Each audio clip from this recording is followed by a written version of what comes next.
Bismillahirrahmanirrahim. Assalamualaikum warahmatullahi wabarakatuh. Waalaikumsalam warahmatullahi wabarakatuh. Alhamdulillahilladzi arsala rasulahu bil huda wa dinil haq lidhhirahu 'ala dini kullih wa kafa billahi shahida.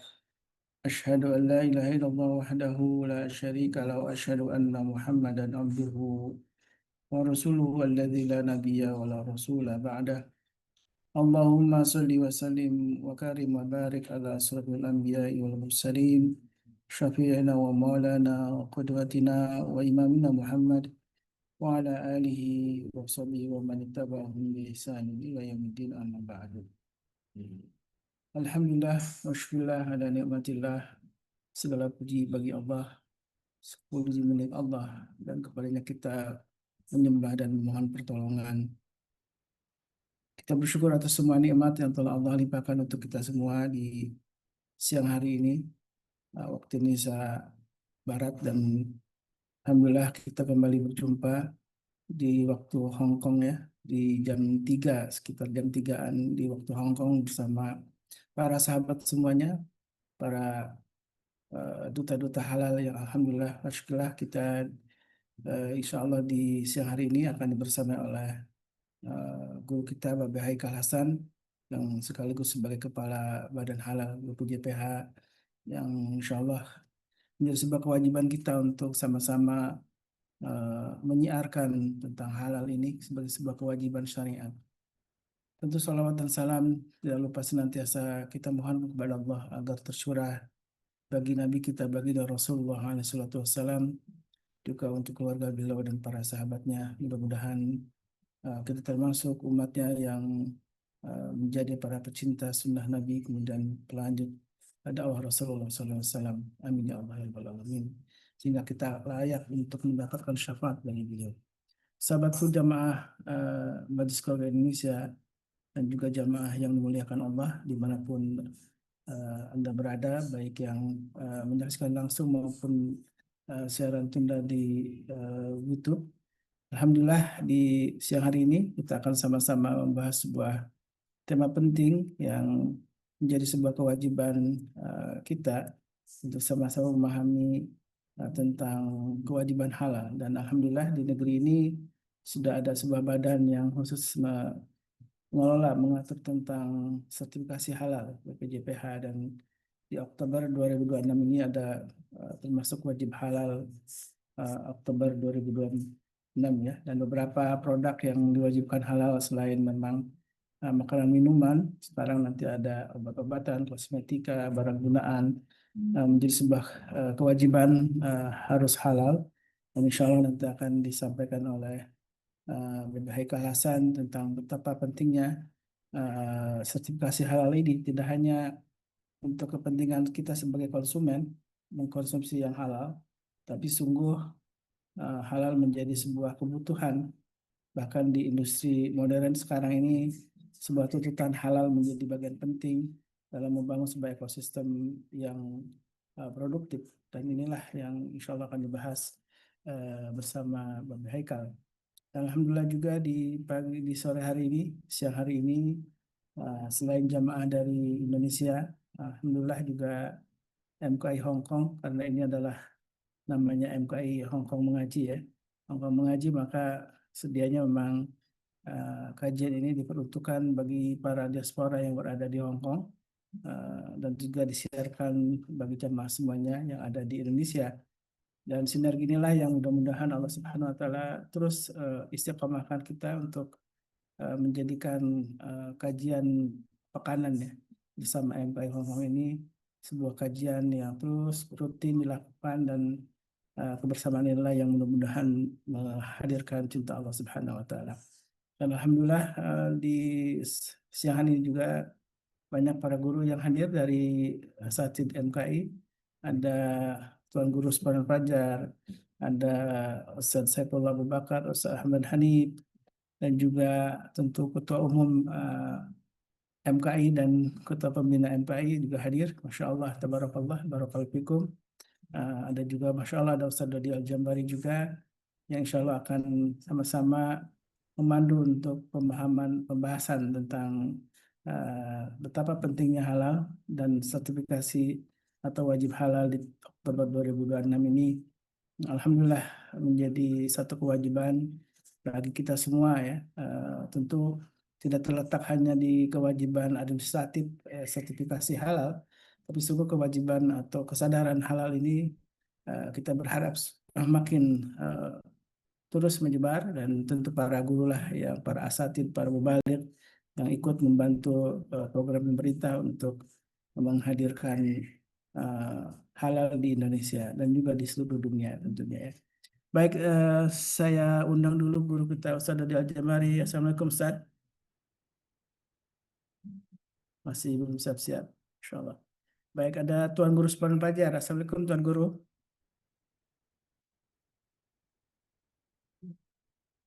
Masih persiapan nampaknya ya.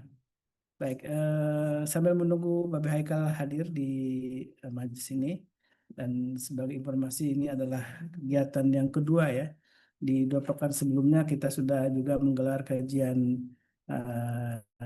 perdana ya bersama MKI Hong Kong membahas tentang keluarga Al-Quran ya. Dan ini bagian dari implementasi bagaimana keluarga Al-Quran adalah keluarga yang menerapkan kehalalan dalam kehidupannya.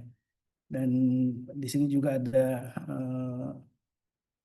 Ustaz Saiful Abu Bakar, beliau adalah ketua dari Lembaga Halal Keluarga Indonesia. Masya Allah ya, LP3 Halal Keluarga Indonesia ini Masya Allah sudah ikut berkiprah ya dalam mendampingi banyak usaha-usaha mikro ya dalam mendapatkan sertifikasi halal. Assalamualaikum Ustaz Saifullah. Waalaikumsalam warahmatullahi wabarakatuh. Masya Allah. Gimana Sar, ini program lembaga halal, lembaga pendampingan halal nih yang dimiliki oleh Majelis Keluarga Indonesia ini memang sangat penting juga ya ikut menggerakkan kesadaran dari para pengusaha mikro ini untuk mendapatkan sertifikasi halal dan nampaknya sudah habis ya kuota sehati ini dan kita masih menunggu program baru dari pemerintah dan alhamdulillah juga banyak juga para pengusaha yang akhirnya tersadar karena memang harganya murah sebenarnya untuk dapat sertifikasi halal itu ya, Ustaz ya. Iya, untuk di program Sehati buat para UMK, usaha mikro dan kecil itu gratis di program Sehati. Namun juga ketika program tersebut habis, sebenarnya ada fasilitasi dari berbagai instansi ya, misalkan dari pemerintah provinsi atau kota atau dari instansi-instansi seperti misalkan Kadin atau beberapa instansi lain yang berhubungan dengan UMK atau UMKM seperti itu, Ustaz Khalis. Ya mudah-mudahan makin banyak instansi yang bekerja sama dengan BPJPH, makin banyak manfaat yang dirasakan oleh UMK atau UMKM untuk mengikuti sertifikasi halal produknya dan makin banyak pula masyarakat yang terjamin dengan adanya sertifikasi halal seperti itu. Gitu ya.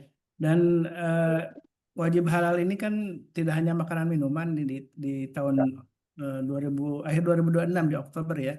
Wajib halal Ya. Oktober 2026 ini sudah ada kewajiban di obat-obatan, kosmetika, barang gunaan gitu ya. Itu gimana nih tantangannya apakah karena kalau kita saksikan pergi ke apotek ya tidak semua produk obat-obatannya apalagi ini ada dokter Piki yang bisa juga ikut sharing nih dengan kita tidak ada label halalnya saat ini masih belum ada label halal nanti kewajiban sudah harus ada nih ya saudara. Iya ya.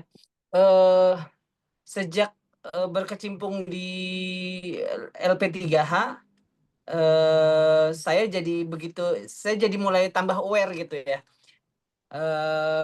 Misalkan kayak kemarin obat-obatan. Ternyata selama ini ada beberapa obat vitamin buat anak-anak yang tidak ada label halalnya.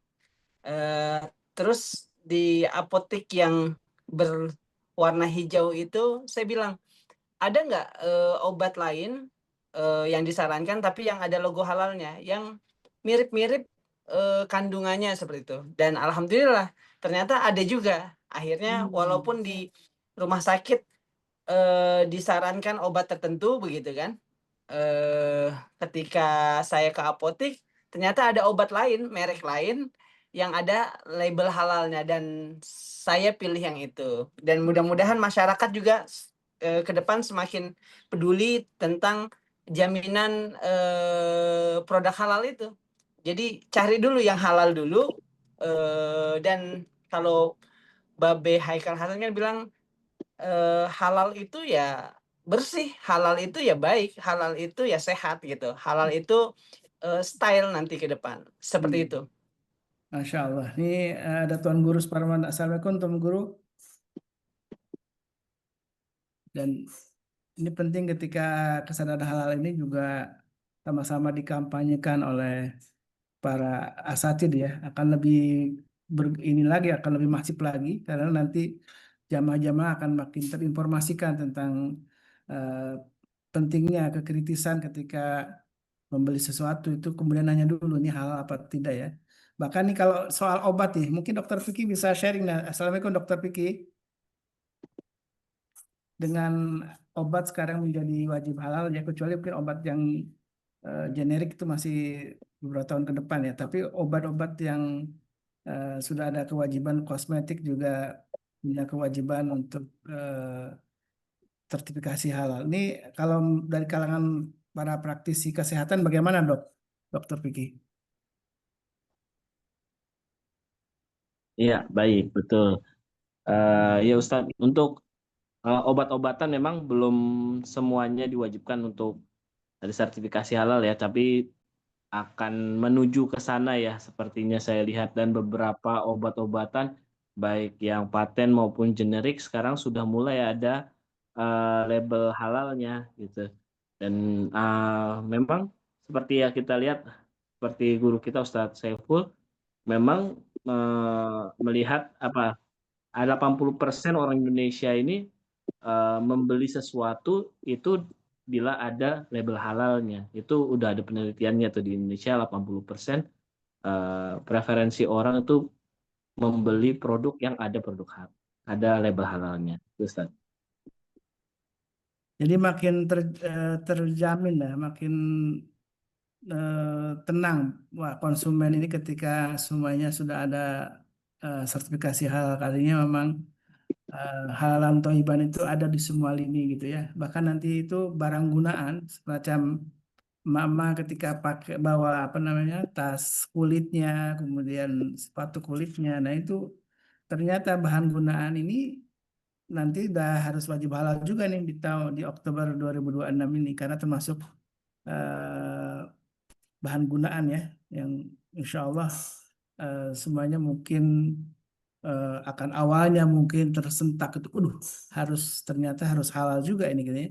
Tapi memang ke depan alhamdulillah semuanya ketika kesadaran ini dengan dukungan nasihat-nasihat dari asatid, para mubaligh, para kiai, para ajengan ya ulama akan lebih eh, tergerak gitu dan tidak terpaksa untuk kemudian memiliki barang gunaan gitu ya yang juga labelnya harus halal gitu ya. Sepatu-sepatu yang dari kulit itu nanti akan jelas ya karena kita kan pernah menyaksikan juga ternyata ada yang bermerek bahkan ya yang ternyata berasal dari kulit babi gitu ada campuran babi. Nah, ini tentu mengkhawatirkan ketika kebersihan kehalalan ini tidak masih belum terjamin ketika memang belum ada kewajiban nih. Baik, Ya, mungkin Ustadz Dodi atau Tuan Guru Separuh Pajar bisa sharing juga nih bagaimana tantangan dari para asatid ketika ada juga Ustadz Haman Hanif ya. Alhamdulillah nih sudah hadir juga karena Ustadz Haman Hanif sebagai dosen juga kan tentu punya apa namanya tugas juga ya menyadarkan di kalangan para mahasiswa untuk sadar dengan halal ini gitu ya. Mungkin Ustadz Ahmad Hani, Tuan Guru atau Ustadz Dodi silakan yang ingin share bisa sharing itu. ya Bang. sambil menunggu Ustadz Kholis, Ya. saya keluarga kan ada jual elektronik tuh, usaha jual elektronik home appliances ya. Harus halal tuh. Ternyata Harus halal. Harus iya, halal juga itu. ada kulkas Mas Selo, Ustaz Selo, ada kulkas yang paling pertama berlogo halal itu mereknya Sharp. Maaf ya, nggak apa-apa ya saya sebut merek supaya Nggak apa-apa, merek-merek yang sebut lain aja. ikut-ikutan tuh. Karena kan Masya kayak Allah. kulkas gitu kan storage buat makanan-makanan kita nih umat muslim. Khawatirnya ada beberapa merek yang freonnya misalkan ketika dipakai entah nyemburin apa kita nggak tahu gitu kan. Makanya itu mesti ada jaminan dan mudah-mudahan nanti semua merek bisa ada apa namanya jaminan halalnya. Jadi ada logo halalnya gitu. Mudah-mudahan. Iya, betul Ustadz. Ustadz. Jadi waktu pertama Babe Haikal dilantik sebagai kepala halal itu kita juga mikir tuh, kenapa harus ada 15 bidang halal? Kayak truk Mm-mm. pengangkut harus dihalalin gitu kan. Ih, dimakan juga enggak, dijilat juga enggak gitu kan. Tapi setelah dipikir-pikir kayak tadi ya, iya kan? Babe kan pernah ngomong, itu ngapain Betul. sih Alfamart dihalalin? Emang kita jilat itunya dindingnya kan enggak gitu. Tapi kan ternyata kayak kayak truk pengangkut gitu ya. Kalau dia habis ngangkut konten haram seperti ngangkut babi gitu kan. Terus habis itu pulangnya dia ngangkut ayam gitu kan. Terus gimana itu? Gitu. Kan serem gitu kan. Dia bisa masuk Ya. ke masuk ke ayamnya itu gitu, ke produk ayamnya itu gitu. Nah, di situ pentingnya halal seperti juga tadi kulkas. Kita Saya tuh nggak tahu ya, ini si babi ini hebat banget ya. Dia tuh dari makanan, minuman sampai sampai kulkas, sampai obat-obatan, sampai vaksin pakai loh tuh babi itu. Bingung sih juga. Iya kan? Iya, nggak ngerti saya tuh. Babi itu bisa dipakai di mana-mana dia. Saya pikir cuma makan minum doang gitu kan. Ternyata sampai di mana-mana, sampai baju, sepatu, sepatu kan ada babinya. Ya Allah, Iya. parah, parah, parah. Iya. Nah ini Alhamdulillah ada Ustaz Aban Hanif, Masya Allah, Habibullah Ta'ala. Nah ini beliau ini adalah salah satu asesor dari BPJPH juga ya, yang sudah Masya Allah. mulai mengasesmen LPH, Lembaga Pemeriksa Halal, dan mereka ketika ingin dapat akreditasi dari BPJPH itu selalu melewati asesmen dari beliau ini salah satunya ya, dan Ustaz Aban Hanif ini. eh, Bagaimana Ustaz? Apakah para auditor ketika antum mewawancarai para SDM syariah atau auditor ini sudah banyak yang paham nggak tentang bagaimana regulasi dalam penetapan sertifikasi halal ini? Ustaz? Ya, Assalamualaikum warahmatullahi wabarakatuh. Waalaikumsalam warahmatullahi wabarakatuh. Betul. Ya, untuk para asatidz, para guru semua, ya Alhamdulillah, seperti tadi yang sudah disampaikan ya oleh Ustadz Kholis, juga ada Bang Saifullah, juga Pak Selo. Ya tentu kita patut bersyukur ya, keterlibatan pemerintah sudah begitu serius ya di dalam sertifikasi halal ini. Dan betul seperti yang disampaikan oleh Ustadz Kholis tadi, ya kami juga sebagai asesor gitu ya, itu juga merasakan begitu seriusnya. Jadi bahkan mungkin Ustadz Kholis juga paham, satu LPH itu ternyata begitu serius ya, dan tidak begitu mudah untuk proses diakreditasi menjadi sebuah LPH ya, memerlukan proses yang panjang, kemudian juga betul-betul diuji kompetensi auditornya, kompetensi SDM syariahnya, dan juga keseriusan lembaganya gitu ya, memiliki harus melewati tahapan-tahapan yang ketat gitu ya. Nah, kita pun sebagai asesor harus mempertanggungjawabkan hasil asesmen kita juga gitu ya, sehingga sampai baru muncullah status akreditasi terhadap LPH tersebut ya. Jadi saya rasa ini juga hal yang sangat luar biasa. Tentu kita juga niatkan ini menjadi sebagai bagian dari ibadah gitu ya, sehingga semua proses ya yang kita lalui ini menjadi berpahala. Apalagi ini kan berkaitan langsung gitu ya dengan apa yang dikonsumsi oleh umat Islam di Indonesia.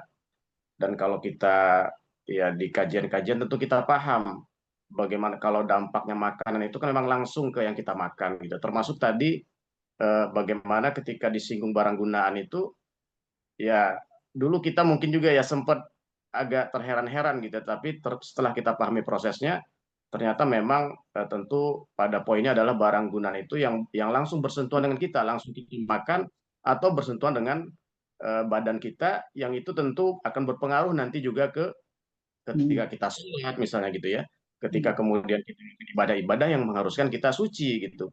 Sementara hampir semua contoh tadi misalnya babi, ya itu sudah pasti najis, maka ketika terkontaminasi, misal jangankan makanan kita, pakaian kita, nah ini kan juga bisa bermasalah di dalam ibadah gitu ya. Nah, ya alhamdulillah kami juga ya ikut juga kemudian menyampaikan ini di dalam berbagai kesempatan tentunya di jamaah-jamaah yang kemudian juga kita mengisi di situ, kita sampaikan ini ya, kita kesadaran tentang halal ini kita sampaikan gitu.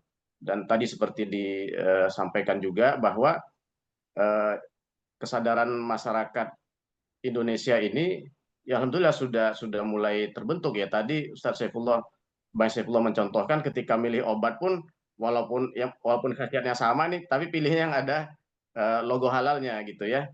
Nah, jadi dan Iya. ya sebagai informasi saya juga aktif di rumah sakit gitu ya sebagai pengawas syariah, dan di situ juga rumah sakit itu juga ketika pasiennya itu concern kepada obat ataupun kemudian makanan yang halal, itu mau tidak mau rumah sakit juga akan tertuntut untuk mencari produsen yang menyediakan obatan-obatan yang halal. Nah, jadi memang penting ini dari kita masyarakat memiliki kesadaran, karena ini sekali lagi urusannya bukan hanya ya, kalau bagi kita memang betul ya halal itu bersih, halal itu higienis, halal itu terjamin. Tetapi kalau bagi kita orang Islam ini kan bukan hanya urusannya dunia gitu ya, urusan dunia betul, kebersihan, kesehatan dan lain sebagainya, tapi urusan bagi kita juga ini adalah urusan akhirat. Mungkin itu sedikit sharing dari saya.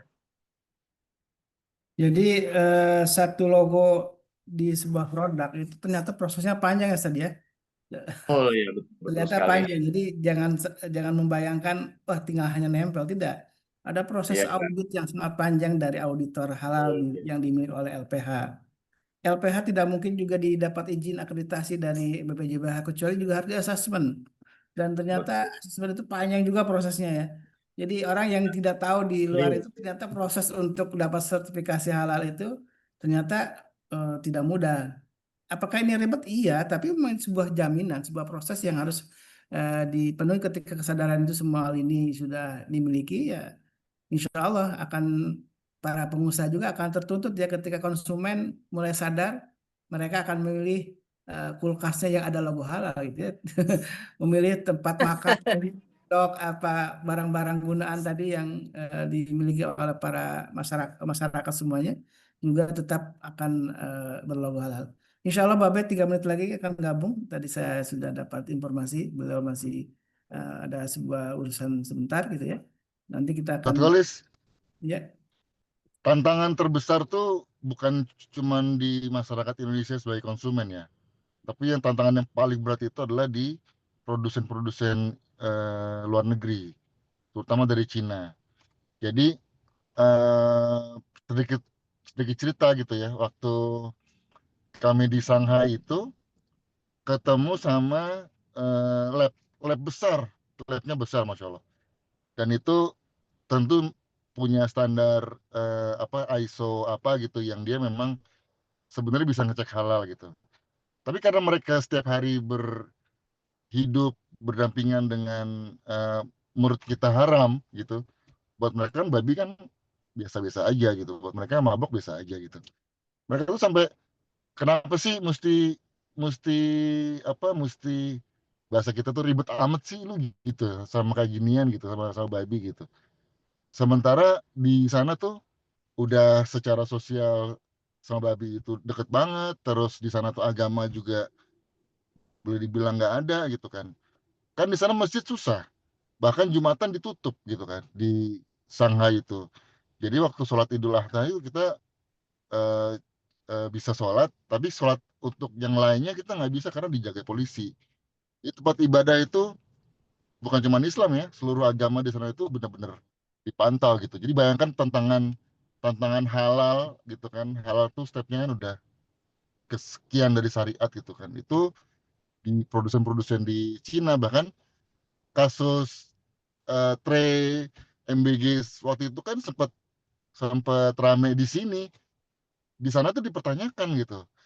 Emangnya kenapa gitu kan dengan bahan yang ada babinya gitu. Kalian tuh aneh deh gitu kan. Gitu. Nah, ini coba gue mesti jawab, kita mesti jawab apa gitu kan. Edukasinya kan gila banget gitu.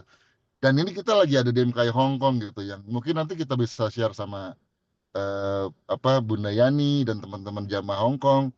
Gimana tuh harus berhadapan dengan sosial masyarakat yang deket banget gitu sama babi dan alkohol gitu. Ya, Iya. Babe udah masuk. Waalaikum. Waalaikumsalam. Waalaikumsalam Waalaikumsalam, Be. warahmatullahi wabarakatuh. Ben, Ahlan, Ben. Babe. Tadi baru ngobrol-ngobrol Beh soal wajib halal nih Oktober 2026 dan tidak hanya makanan minuman ya Masya Allah, saya pilihan sudah belum. Masya Allah. Alhamdulillah ini diskusi ini insya Allah akan dipandu oleh guru kita Ustaz Dodi Al-Jambari. Silakan guru tadi untuk mengurai tentang wajib halal Oktober 2026 ini. Insya Allah ada Babe Haikal. Tafadhol Ustaz Dodi. Layarnya salah ya? Nggak salah, bagus. Atau layarnya gini? Masih belum benar. Landscape, Babe. Ya, Ya itu, Babe. Cakep, Keren tuh. cakep. Oke. Landscape. baik. Ya, Be, karena kita ingin dapat penjelasan ya, karena kalau kita baca-baca dari berbagai berita gitu kan ya, memang Babe sudah menekankan bahwa jangan sampai sertifikasi halal ini sebagai sebuah kewajiban administratif aja ya. Ini sebuah eh, apa namanya upaya untuk membangun sebuah ekosistem halal yang produktif dan menjadi sebuah kebutuhan katakanlah gitu ya. Di industri modern bahkan global kebutuhan halal ini menjadi satu keniscayaan gitu, Be. Nah, ini mungkin yang kita Suaranya ingin jelas, dengarkan. cuman kurang besar. Ya, jelas, Be, jelas, Be. Jelas, tapi nggak besar suaranya. Baik. Suara antum jelas, tapi nggak besar.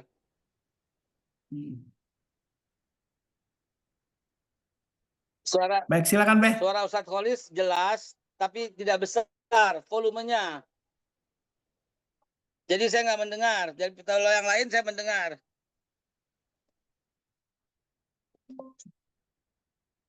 Baik, sekarang udah jelas, Be?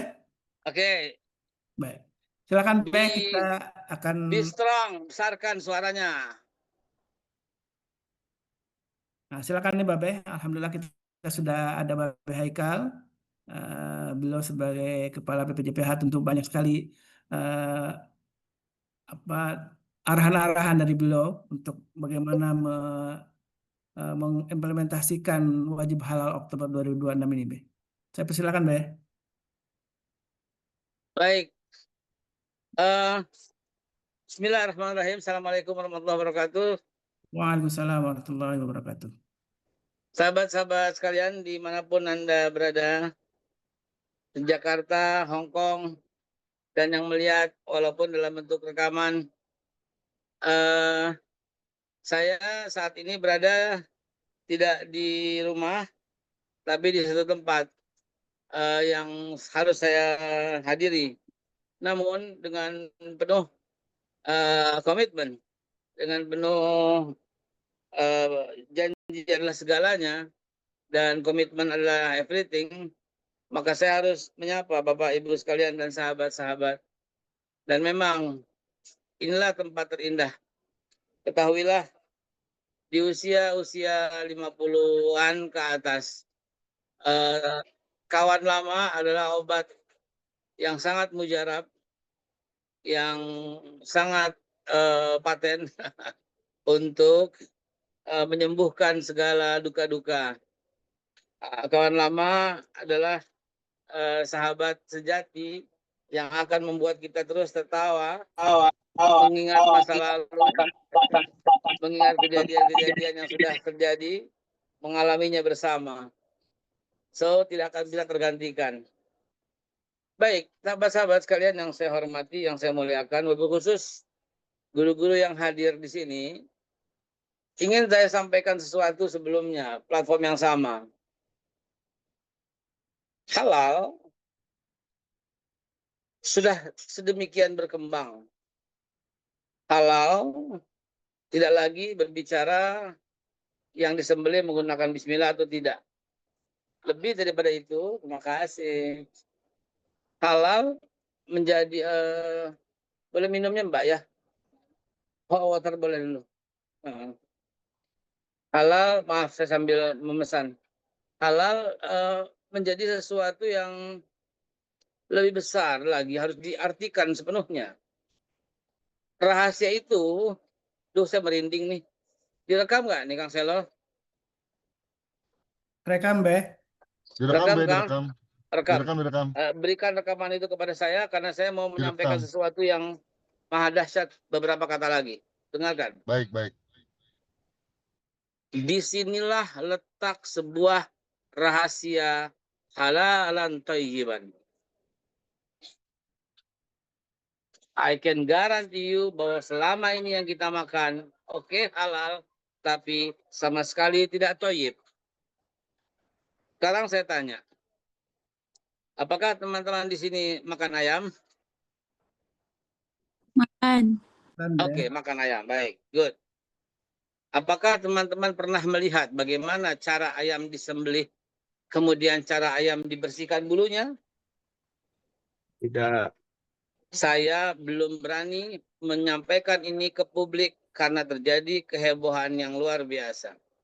Lihat, perhatikan ini ya. Ayam yang selama ini kita lihat dan kita konsumsi dari pasar, dari tempat potong, dia direbus untuk mencabuti bulunya. Pertama, ada ayam yang belum disembelih atau belum mati atau baru sedikit dia direndam, dia mati kerebus. Dia berarti kita memakan bangkai. Yes. Itu dia, satu. Dua, kalaupun dia sudah disembelih, dia dibiarkan jalan sampai mati, baru kemudian dia direbus untuk dicabutin bulunya, maka ada darah yang berada di dalam panci itu sehingga kulit ayam jadi najis, kena darah. Darahnya itu ada di dalam air yang kemudian airnya itu masuk ke dalam leher, ke dalam perut, jadi najis. Ketika ayam disembelih ada di situ sehingga dagingnya jadi najis, hatinya jadi najis. See? Ini baru secuil rahasia yang saya sampaikan kepada publik. Bahwa selama ini yang kita makan is very tidak bagus. Tidak thayyib. Padahal halalan thayyiban satu kata, satu paket yang tidak boleh terpisahkan. Sahabatku sekalian, beginilah rahasia akhir zaman yang sangat-sangat amat sangat teramat sangat penting untuk kita lewati. Karena itu, definisikan ulang apa yang kita makan, sebuah kata halalan thayyiban yang tak boleh terpisahkan. Halalan thayyiban, bukan halalan wa thayyiban, bukan halalan summa thayyiban, tapi satu paket halalan thayyiban. Tidak ada kata wow di sana. Tidak ada kata summa di sana. Sehingga halalan thayyiban adalah satu kata yang tak bisa dipisahkan. Dan di situ tidak ada jeda. Tidak boleh wakaf. Sahabatku sekalian yang saya hormati, yang saya muliakan. Kadang saya terenyuh dalam setiap sholat. Apa yang sudah saya lakukan? Apa yang belum saya lakukan? Bagaimana memulai ini semua? Lalu bagaimana dengan stunning bolt? Di mana menyembelih hewan harus dengan tembakan cetung. Bagaimana dengan elektrik? Sebelum menyembelih hewan, di semualah fried chicken, Anda boleh sebutlah. Fried chickennya apa Anda boleh sebutlah. Silahkan Anda sebut fried chicken yang biasa kita makan. Pasti ada elektrik untuk mengejutkan ayamnya supaya mati lebih dulu, tapi padahal belum mati. Dia dikejutkan dengan direndam kepalanya di elektrik. Ya. Majelis Ulama Indonesia sebagai pemegang fatwa telah menghalalkan upacara itu, cara itu. Baik stunning bolt untuk sapi maupun electric stunning untuk ayam. Kalau saya saat ini lebih senang hampir setiap hari makan daging kambing. Karena daging kambing pasti disembelih dengan cara-cara yang indah. Daging kambingnya selalu begitu, ya. Nah, saudara sekalian, ini adalah waktunya untuk kita berbenah diri, mensupport, ya, memperhatikan apa yang kita makan, karena ibadah kita dari apa yang kita makan loh. Ya, kualitas doa kita dari apa yang kita makan loh. So kalau begitu, saya membuka wacana ini untuk kita diskusikan lebih baik. Mengapa orang tua kita dulu tidak akan makan kecuali yang disembelih? Itu bukan orang dulu. Bukan orang dulu. Bukan zaman para wali, bukan. Zaman para nabi, bukan. Zaman para salafus saleh, bukan. Itu terjadi tahun 2000-an. Itu terjadi tahun 90-an. Tahun 80-an. Tahun 70-an. Mengapa ayah saya pesankan? Jangan makan kecuali yang kamu sembelih dari tanganmu. Kenapa ya sampai dia pesan kayak gitu ya? Kenapa pesannya dia seperti itu? Mohon maaf, mungkin saya mengabaikan pesan ayah saya. Ketika saya makan KFC, McDonald, CFC, fried chicken itu, Texas burger. Sampai Allah Subhanahu wa taala mengembalikan saya, mendudukan saya sebagai pemegang otoritas halal di Republik ini untuk membuka mata lebar-lebar, hey, ini yang kau makan dan benarkan, luruskan makanan orang-orang Indonesia. Saya sudah buat satu video yang saya harus close ini dan saya kirim ke Ustadz Kholis. Bentar.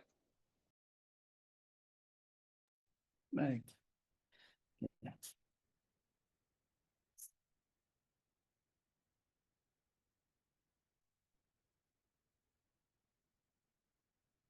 Oke, sambil menunggu Babe mengirimkan videonya, kita akan sama-sama saksikan. Mudah-mudahan tadi apa yang disampaikan oleh Babe menjadi pengingat untuk kita semua. Ya. Pengingat tentang betapa halalan thayyiban ini tidak boleh ditawar-tawar lagi. Dan kita makin selektif dalam memilih makanan dan minuman kita, karena ini masuk ke tubuh kita. Dan ini berkaitan tentunya dengan ibadah kita, doa-doa kita. Dan keberadaan kita di hadapan Allah ketika bermunajat tentu sangat terpengaruh dengan ketika apa yang kita makan, apa yang kita konsumsi ternyata tidak halal. Dan tentu sangat sedikit sekarang ya orang yang begitu selektif ya.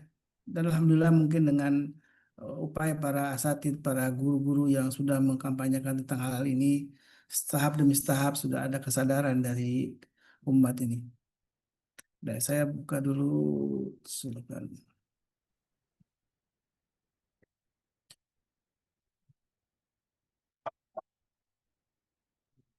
Silakan Mas Kholis. Baik, Sudah sebentar. saya kirimkan videonya. Saya coba share biar bisa disaksikan bersama ya. Dua video. Ya.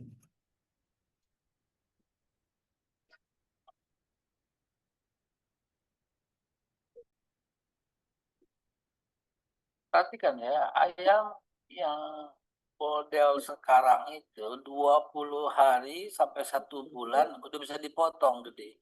Padahal kalau kita dulu piara ayam itu setahun baru bisa dipotong. Apa yang terjadi dengan kejadian ini? Ya, mereka mencari makanan. Apa itu yang kita makan? Apa itu termasuk halalan thayyiban? Saya meragukan kalimat itu.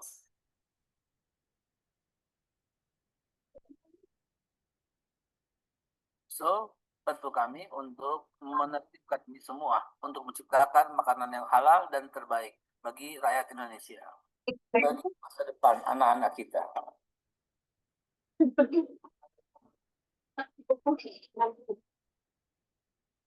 Babi diharamkan bukan karena kotor atau kita.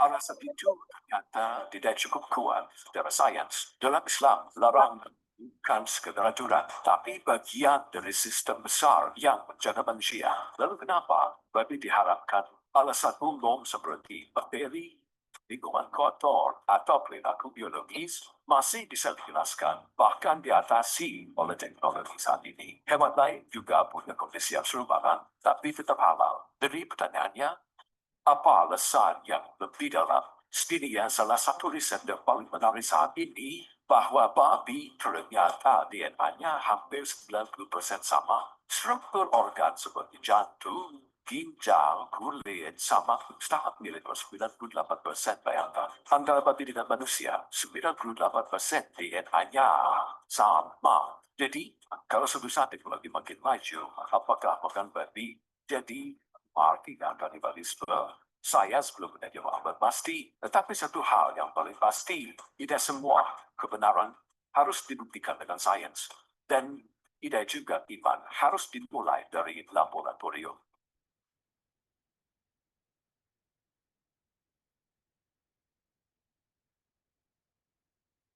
Baik, guys. Semua dua video ya. Oke. Di film pertama, saya mengedukasi.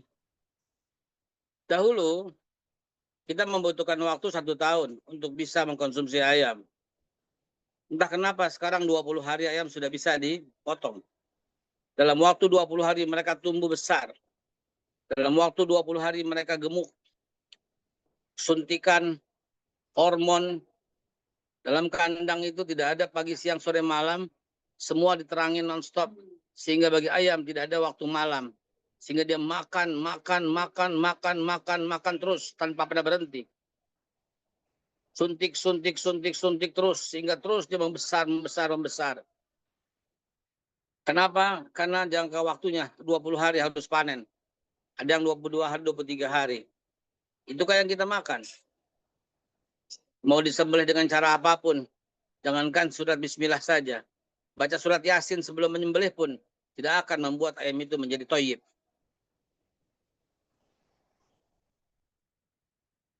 Film yang kedua yang saya buat itu adalah video tentang babi.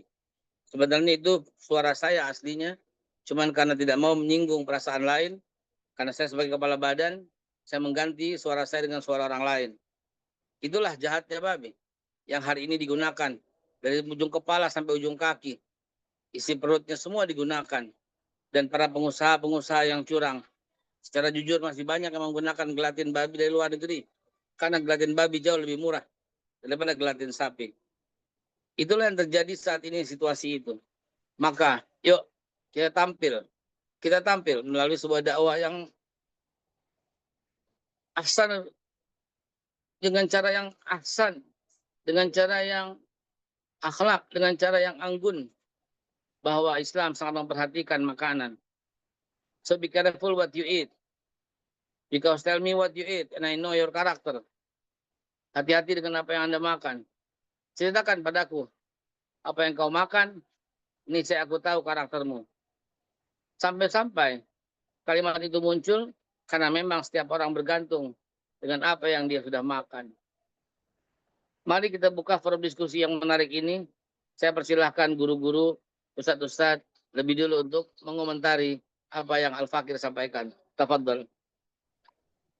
Baik, alhamdulillah, jazakallah khairan Bapak Haikal yang sudah membuka wawasan kita ya tentang betapa halalan thayyiban ini menjadi PR besar di negeri ini yang harus kita benahi bersama-sama. Dan alhamdulillah para asatidz juga sudah hadir bersama kita. Ada Ustadz Khalil, suaranya di volumenya, suara antum, volumenya, bukannya handphone, bukan handphone. Handphonenya tak usah, suaranya. baik, silakan mungkin Ustadz Ahmad Hanif, Ustadz Saifullah ingin berbagi, sharing, silakan. Ya, terima kasih, Babe. Assalamualaikum warahmatullahi wabarakatuh. Ustaz Khalis. Waalaikumsalam warahmatullahi wabarakatuh. Saya tadi tertarik dengan apa yang Babe sampaikan, bahwasanya seperti hal yang paling sederhana saja ketika ayam potong itu. Benar juga yang Babe sampaikan tadi. Oh iya ya, ini selama ini kan walaupun saya ngelihat nih Be, ayam tuh dipotong terus ditaruh di tempat peristirahatan lah, sementara gubrak-gabruk gitu. Lalu direbusnya di tempat di tong yang emang tempat ngerebus yang berkali-kali bercampur darah. Waduh, ini benar juga yang Bapak sampaikan. Melihat dari fenomena tersebut, jadi terlintas gini, Be. Kayaknya penting juga nih kita bikin satu rumah satu juleha gitu, Be. Satu rumah satu juru sembelih halal supaya kita nggak tergantung jadinya. Balik lagi kayak orang tua kita bilang dulu, ya kalau bisa ya kita sembelih sendiri. Permasalahannya kan tidak semua rumah, tidak semua keluarga itu bisa menyembelih gitu, Babe. Ya mudah-mudahan nanti kita bisa melaksanakan itu khususnya di MKI bisa memberikan pelatihan menjadi penyembelih khususnya buat keluarganya dulu gitu, Babe. Makasih. Saya komentari, begini Ustadz. Yang saat ini saya minta kepada Allah adalah mohon panjang umur ya Allah agar saya bisa beresin masalah ini. Amin ya Rabb. Itu yang saya mohonkan sama Allah gitu. Saya yang tahu masalah ini, yang memahami masalah ini, yang berada dalam masalah ini, dihantui oleh rasa yang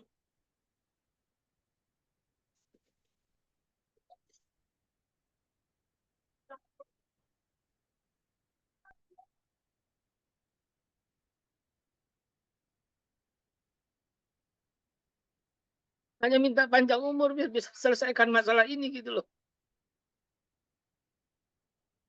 Amin ya Rabb. Minta panjang umur supaya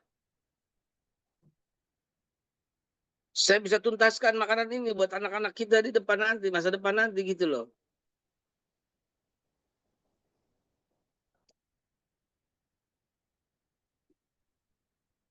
Di tempat-tempat lain nggak begitu gitu loh. Air panasnya itu ngalir gitu loh. Di Australia aja mereka sudah paham bahwa air panas harus mengalir. Bahkan di Turki aja tidak boleh memberikan air panas. Dia punya teknologi untuk mencabuti bulu ayam dengan sangat bagus, sangat bersih. Tapi kita masih direbus aja rame-rame begitu loh. Bisa apa saya? Nggak bisa menghukum, tapi tahu persis keadaan ini. Nggak bisa mengambil tindakan, tapi memahami dan tahu prosesnya. Karena itu saya minta kepada Allah untuk diberikan kekuatan, kemampuan, kekuasaan untuk bisa mengendalikan ini semua.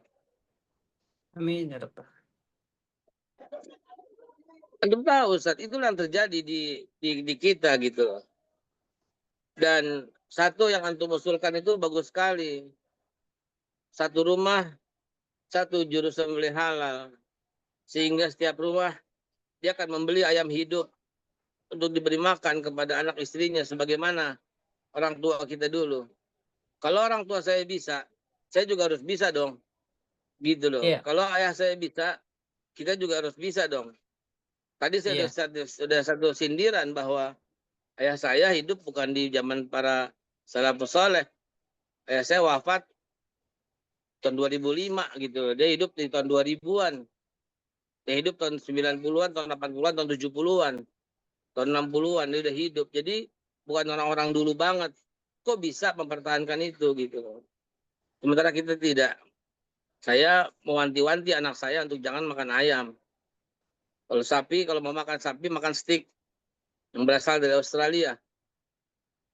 Kalau mau makan kambing, bebas. Makan kambing dari manapun, karena kambing disembelih dengan cara-cara yang baik. Pasti itu. Karena kambing tidak dipotong di RPH. Tapi kambing dipotong oleh tukang potong kambing yang biasanya sudah terlatih. Begitulah kita menyiasati. Silakan komentar dan pendapat yang lain, tafadhol. Silakan Ustaz Ahmad Hanif, saya undang untuk berbagi nasihat mungkin atau informasi, karena beliau ini adalah asesor juga, Beh. Alhamdulillah beliau sudah melakukan asesmen terhadap LPH di daerah Jakarta ya, Ustaz ya. Iya. Ya, Assalamualaikum Mbak Beh. Semoga sehat-sehat selalu nih, panjang umur. Amin. Waalaikumsalam warahmatullahi wabarakatuh. Ya, apa yang diperjuangkan tadi, mudah-mudahan ya kita selalu support, kita selalu tentukan untuk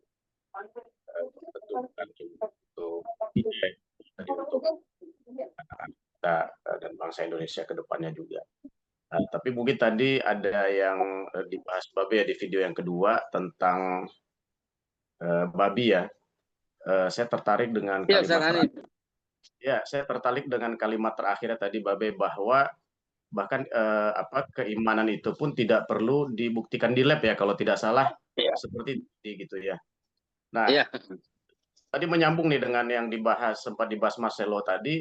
Sementara kita ini kan berhadapan, kita bicara tidak hanya bicara lokal ya, bicara internasional juga, berhadapan dengan bangsa-bangsa yang kadang-kadang babi itu sudah jadi keseharian mereka gitu ya. Nah, ini apa kira-kira ini mungkin Babe bisa sharing ke kita juga, gimana sih cara kita ngomong ke mereka ini gitu kan, karena mereka kan ya malah mereka heran gitu ya, kenapa sih masalahin kira-kira Be. Baik. Ya,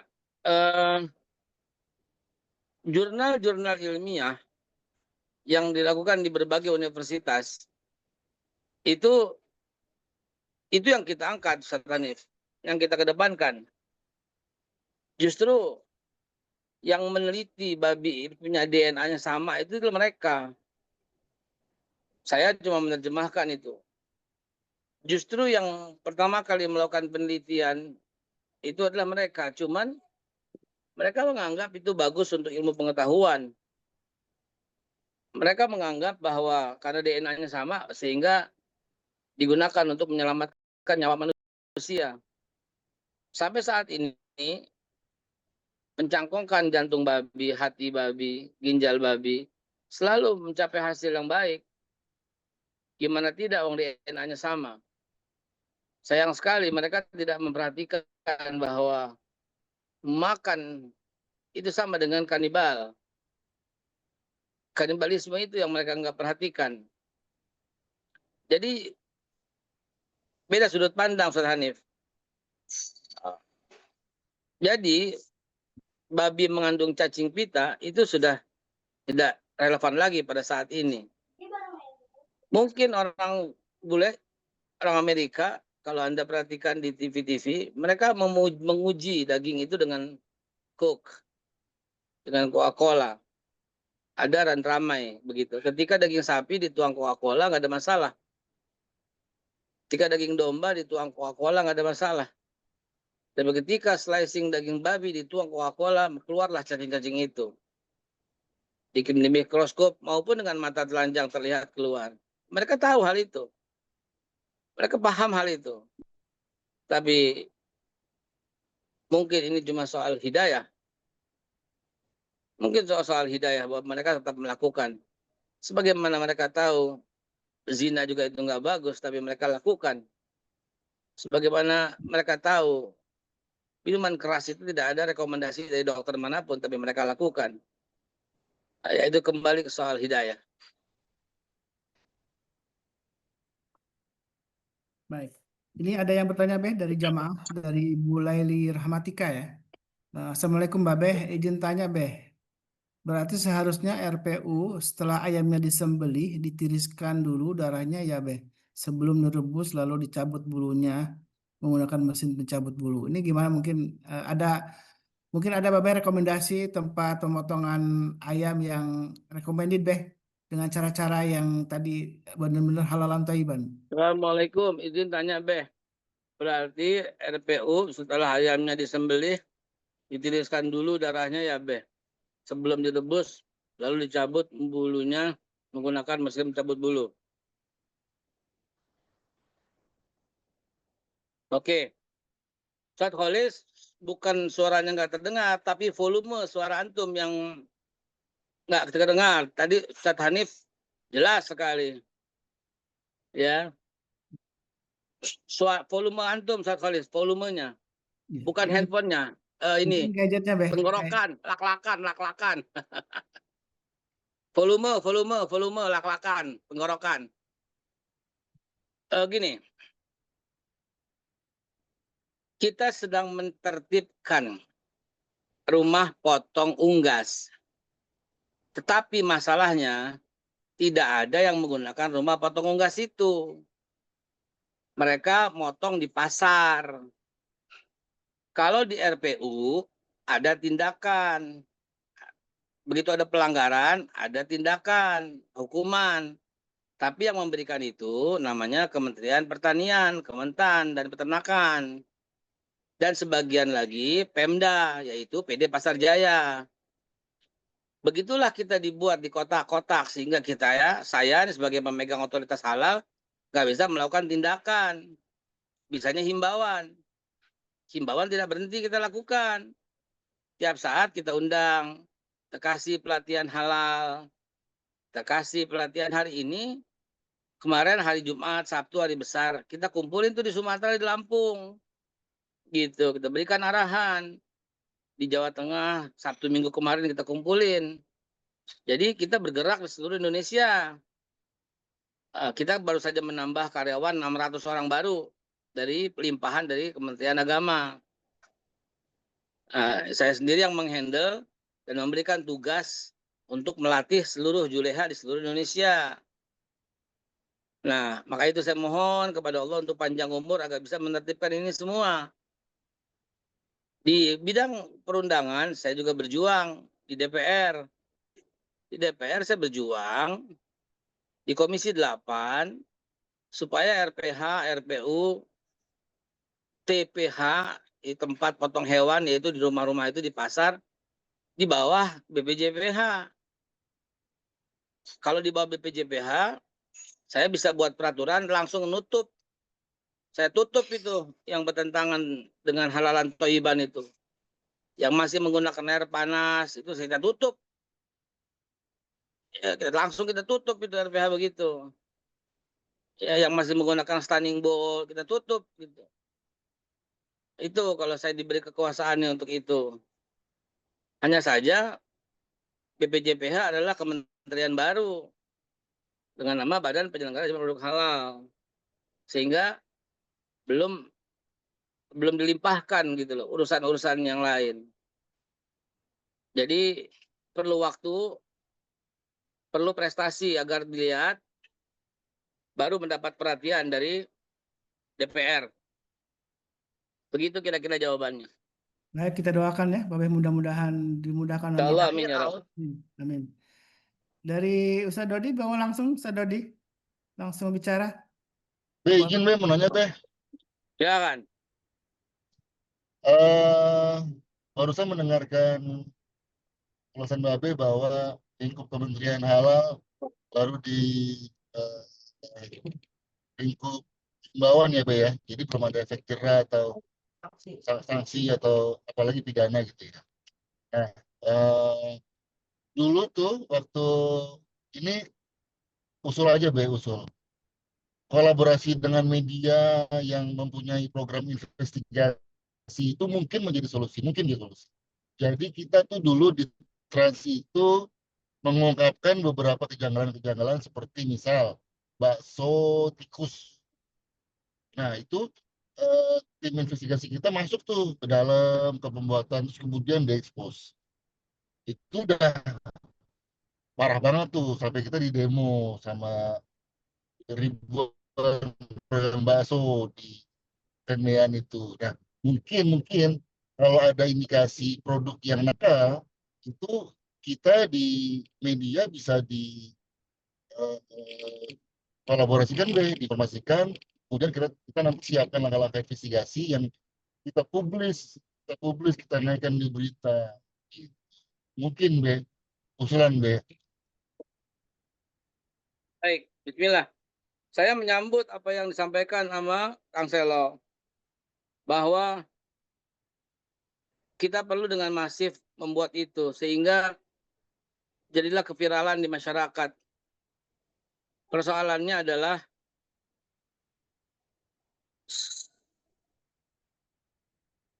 siapa yang buat film itu? Yang kedua, berapa biaya untuk pembuatan itu? Yang ketiga, siapa yang akan menayangkan? Jawaban pertama, siapa yang buat saya belum tahu. Tentu Kang Selo dan tim sangat berpengalaman soal itu. Yang kedua, biaya. Berapa biayanya saya belum tahu, tapi siapa yang membiayai saya sudah tahu. Dananya ada nggak? Saya bisa jawab ada. Banyak pengusaha yang saya jentikan jari itu langsung keluar dananya itu, untuk itu ada banyak. Begitu. Jadi usulan ini menjadi membesar nih kalau kita duduk bersama, buat satu series, edukasi masyarakat, bayar XX1, edukasi sebentar di setiap XX1 sebelum nonton film bioskop, itu keren. Jadi Itu Be, keren. jadi seperti juga yang mungkin lagi viral di masyarakat ya tentang film yang kami tidak setuju sih, tapi pada dasarnya lagi viral cuma contoh doang Be, kayak Pesta Babi itu ya. Itu kan viral banget sekarang. Jadi memang di kalangan jurnalis itu Be, filmmaker dan production itu kita punya komunitas Be, komunitas investigatif. Jadi selama di kalangan mereka itu, di kalangan kami itu terbelah dua. Ada yang pro pergerakan Islam, ada yang non pergerakan Islam. Nah, teman-teman yang di pergerakan Islam itu menunggu hal ini, Be. Menunggu banget. Kita siap berkolaborasi, siap bergerak, siap bantu. Selama itu tujuannya untuk keumatan, Be. Bismillah, Be, kita duduk bareng. Hikmahnya hari ini itu, hikmah hari ini yang terbesar itu. Setelah ini akan ada agenda kerja untuk mewujudkan dan menjalankan ini semua.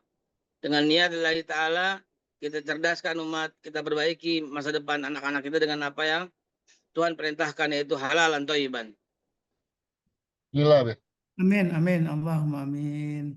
Langsung bergerak nih Ustadz Selo gitu ya, membuat MKI Production, bisa juga berkolaborasi, bersinergi dengan teman-teman yang lain, para jurnalis Islam ya, untuk membuat berbagai macam tayangan sosialisasi tentang wajib halal 2022. Volume, Ustaz Khalis, volume. Ini ada dari Ustadz Dodi Al-Jamari, Beh. Pertanyaan. Izin Beh, sepertinya perlu sosialisasi muamalah syariah dari kalangan TKI di Hong Kong, karena banyak praktek riba di mereka yang dengan anggapan kelaziman atau kemudahan pinjaman dana dengan ID gitu. Ini Volume, Ustaz, volume. ya gitu Beh. Sudah menangkap Beh pertanyaan dari Ustadz Dodi? Izin Beh, sepertinya perlu sosialisasi muamalah syariah dari kalangan TKI di Hong Kong, karena mereka banyak praktek riba di mereka yang bicara anggapan kelaziman atas kemudahan pinjaman dana hanya dengan ID dokumen pribadi. Betul. Sampaikan Ustadz Dodi, silakan Ustadz Dodi langsung beri arahan kepada kita, Ustadz Dodi, tolong. Silakan Ustaz Dodi. Bagian Ustadz Dodi ini.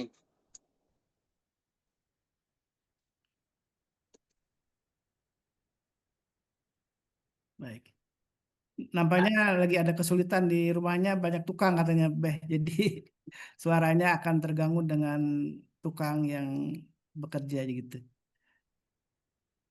Tapi ini bukan apakah bisa dilakukan wewenang ini Beh oleh BPJPH gitu berkolaborasi dengan kementerian lain gitu Beh dalam hal menghindari riba ini. Bukan bagian dari kami Ustadz Dodi. Kami nggak terlibat dalam apa yang antum sampaikan. Bukan bagian dari kita juga dan saya blank sistemnya nggak tahu sama sekali. Bagaimana apa caranya, saya blank sama sekali. Nggak ada info apapun dari apa yang Ustadz sampaikan. Sehingga nggak tahu bagaimana sistemnya, bagaimana muterinnya. Kenapa ribanya, pinjam berapa, balikin berapa, nggak tahu juga. Nggak bisa memberikan kata-kata apapun karena nggak ada info sama sekali soal ini.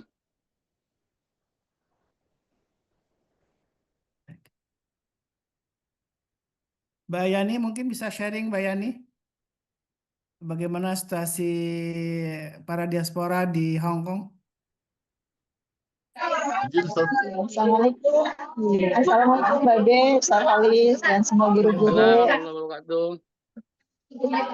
Ya, jadi terkait teman-teman PMI Hong Kong mengenai pinjaman itu ya, memang di sini sangat mudah sekali, Bu. Jadi di sini itu mereka hanya persyaratannya paspor, kontrak kredit, kontrak kerja sudah seperti itu tanpa di Indonesia kan di data dulu gitu ya, di data di rumahnya gitu bener nggak ini informasinya kayak gitu. Kalau di sini kayak cukup itu tadi paspor, kontrak ID sama kontrak kerja seperti itu ya. Nah, Ya. suara saya jelas ya? Suaranya tidak terdengar. Iya, karena saya ada di dalam ruangan gimana ini ya? Masih belum jelas suaranya masih belum jelas. Nanti kita bahas lagi ya, karena tadi suaranya tidak bisa tertangkap oleh Babe. Ini soal obat nih, Beh. Kan di wajib halal Oktober 2026 ini soal obat. Mungkin bisa dibahas, Beh. Apa untuk obat nih kebetulan Alhamdulillah ada Dr. Vicky juga hadir bersama kita. Bisa juga mungkin sharing tentang pentingnya obat-obatan yang juga diwajib halal di Oktober 2026 ini, Beh.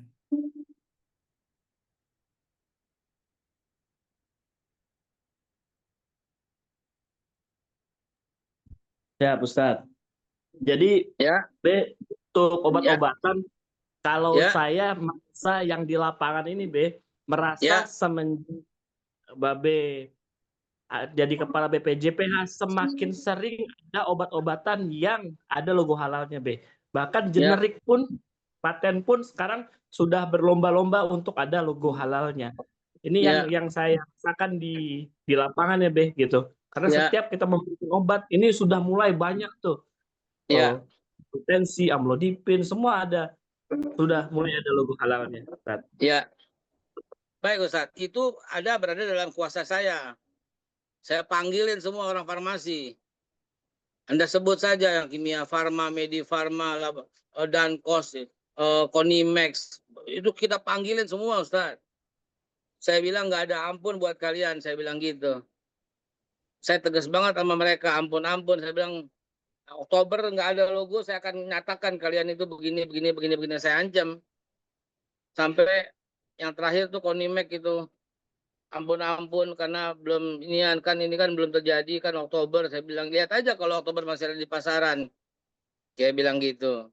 Tapi saya berbahasakan dengan bahasa yang baik tapi tegas. Saya katakan bahwa halal itu non-negotiable. Halal itu nggak bisa negosiasi. Ya hati-hati. Hitung stok yang ada di toko sekarang. Di Oktober nanti habis nggak stoknya. Itu saya ajarin. Kalau umpamanya masih ada stoknya, gimana kalau sekarang jualan di Indomaret, di Alfamaret di diskon, di rumah sakit di diskon, supaya Anda tidak ada masalah di Oktober nanti. Karena walaupun kita dekat, saya dekat sama para direkturnya.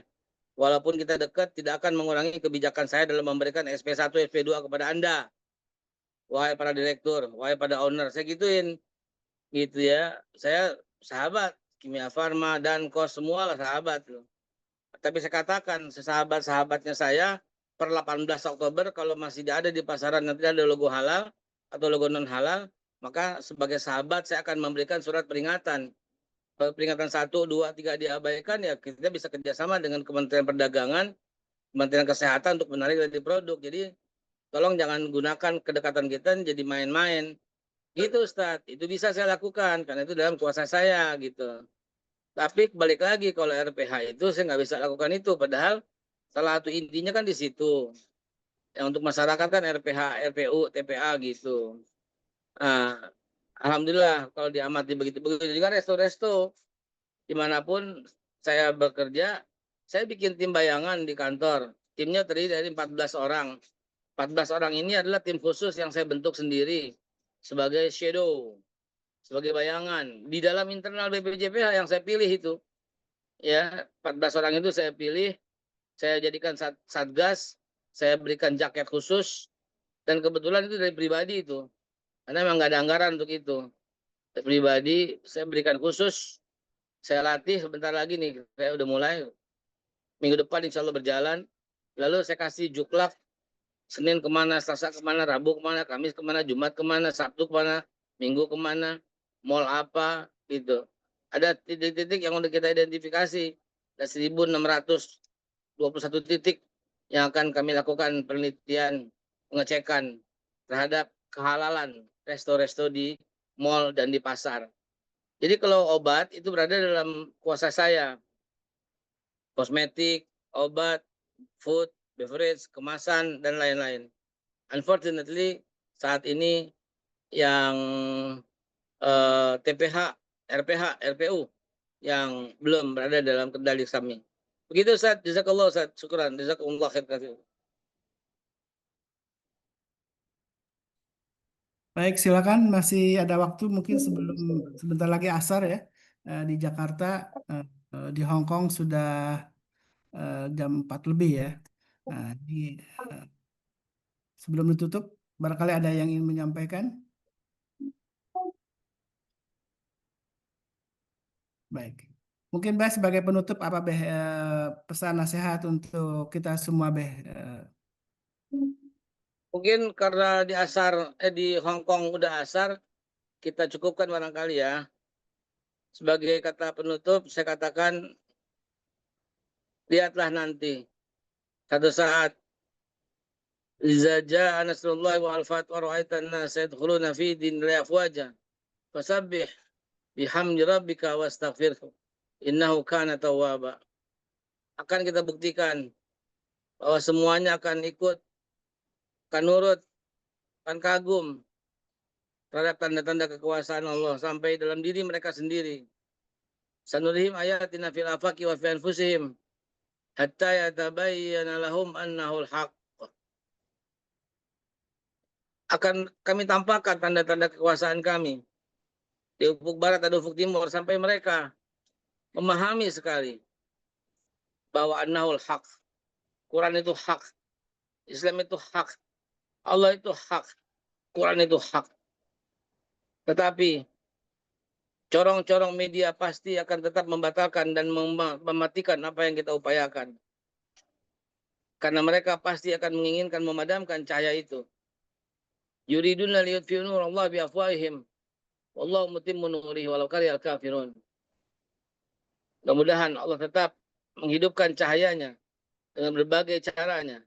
Yang kali ini mungkin insya Allah dari makanan. Yang lain-lain insya Allah dengan cara-cara yang Allah kehendaki. Demikian sahabat sekalian.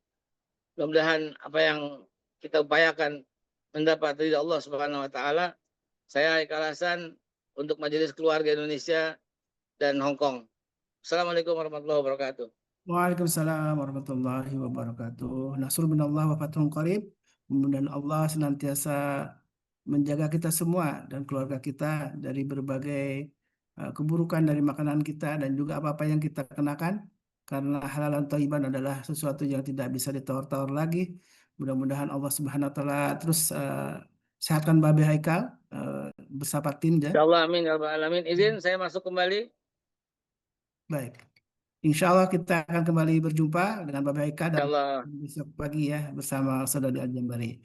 Mari kita tutup dengan doa kafaratul majlis. Subhanallah. Subhanallah wa bihamdika asyhadu an la ilaha illa anta astaghfiruka wa atubu ilaik. Mohon maaf kalau ada. Terima kasih. Assalamualaikum warahmatullahi wabarakatuh.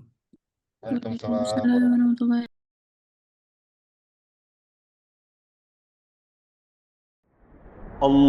اللهم ارحمنا بالقرآن واجعله لنا إماما ونورا وهدى ورحمة اللهم ذكرنا منه ما نسينا وعلمنا منه ما جهلنا وارزقنا تلاوته آناء الليل وأطراف النهار واجعله لنا حجة يا رب العالمين.